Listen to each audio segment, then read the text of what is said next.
Power was concentrated in one man, and the evidence shows he never realized the moment it slipped out of his hands. The purge that followed would leave Rome littered with corpses, families erased from records, and a question that still unsettles historians: was this justice, or the most calculated political execution in Roman history?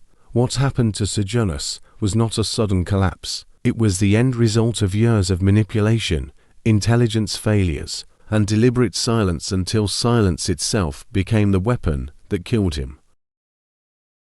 Sejanus did not begin as a monster or a tyrant. He was born into the Roman equestrian class, not the aristocracy, and his rise depended entirely on proximity to power. His father served as commander of the Praetorian Guard, the elite unit responsible for protecting the emperor.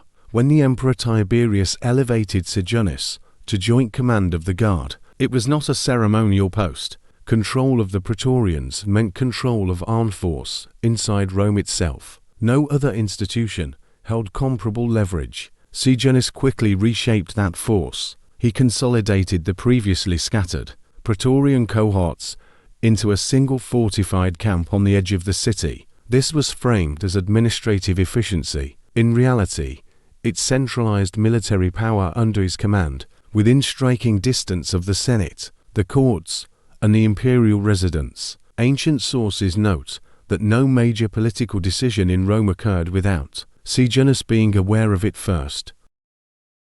The emperor's personal life created the opening Sejanus needed. Tiberius increasingly withdrew from public governance, relying on written correspondence rather than personal appearances. His isolation was not merely philosophical, it was practical. He left Rome entirely, ruling from a distance. That vacuum did not remain empty. Sejanus filled it.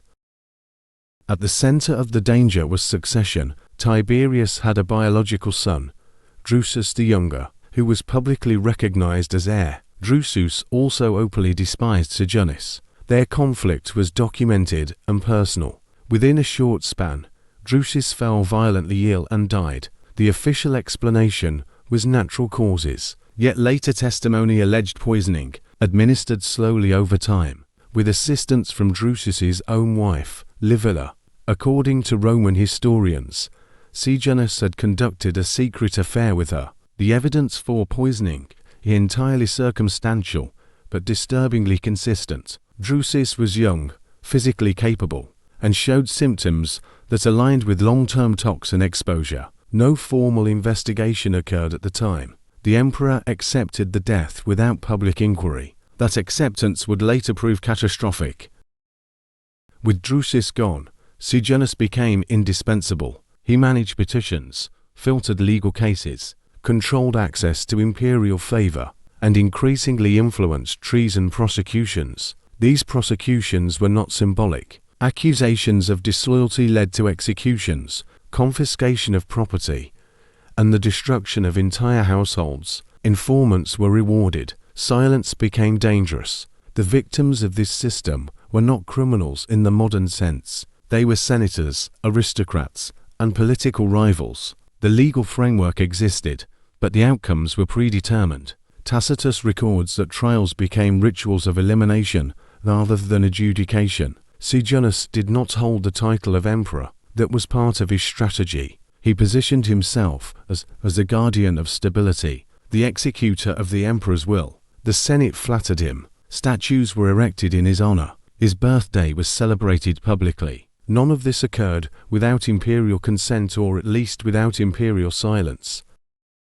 Yet the same silence that protected Sejanus also concealed his vulnerability. Tiberius, despite his withdrawal, was not ignorant. He received reports. He maintained informants of his own. Ancient sources describe a pattern. The emperor allowed Sejanus to accumulate enemies, power, and public hatred while never openly intervening.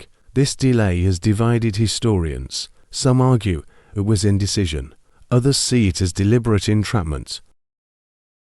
The turning point came when Sejanus sought formal elevation. He requested the right to marry into the imperial family and to hold higher office. These were not symbolic steps. They would legitimize his authority and make him a legal successor. The response he received was ambiguous letters that praised his loyalty while postponing decisions. That ambiguity was fatal.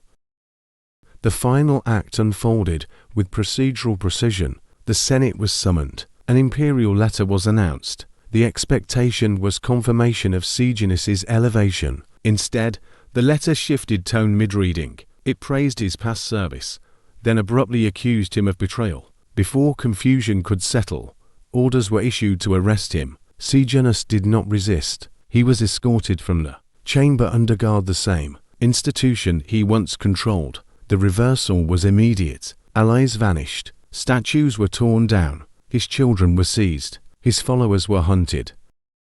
What followed was not a trial in any meaningful sense. The outcome was predetermined. Sejanus was executed publicly. His body was desecrated, dragged through the streets, and thrown into the Tiber River. His children were killed shortly afterward. Despite legal prohibitions against executing minors, an exception made solely to erase his lineage. The investigation, if it can be called that, revealed more about Rome's institutions than about Sejanus himself. No clear evidence was presented publicly. The charges were broad: conspiracy, treason, corruption. The Senate ratified decisions already made. Records were altered. His name was subjected to damnatio memoria systematic, erasure from public inscriptions. The question remains, what crime, precisely, justified this outcome? Some historians argue that Sejanus genuinely plotted to overthrow Tiberius. Others contend that his greatest crime was becoming powerful enough to frighten the emperor. There is no surviving document that proves a coup was imminent. There is no intercepted order, no recorded mobilization. The accusation relied on intent rather than action. The role of the Praetorian Guard is particularly troubling. They enabled Sejanus's rise and executed his fall without resistance. This suggests their loyalty was never personal, it was transactional. Whoever controlled legitimacy controlled force. That lesson would echo through Roman history. Public reaction was swift and brutal. Citizens who had honored Sejanus days earlier participated in the destruction of his memory. Fear, not conviction, drove compliance. The purges expanded. Anyone associated with him, however loosely, became suspect. The legal system accelerated rather than paused. Several unresolved questions persist. Why did Tiberius wait so long to act if he believed Sejanus was dangerous? Why allow the deaths of Drusus and others without intervention? Was the emperor complicit until the moment Sejanus overreached? Another contradiction lies in the evidence presented after the fall. Testimonies emerged conveniently implicating Sejanus in earlier crimes. These testimonies were obtained under pressure after his execution and served to retroactively justify the purge. There was no opportunity for cross-examination, no independent verification. In modern investigative terms, this was a failure of due process at every level. Intelligence was centralized, oversight was absent, and power lacked accountability. Sejanus exploited these weaknesses, but so did the emperor who destroyed him. The long-term consequences were severe. The precedent was set.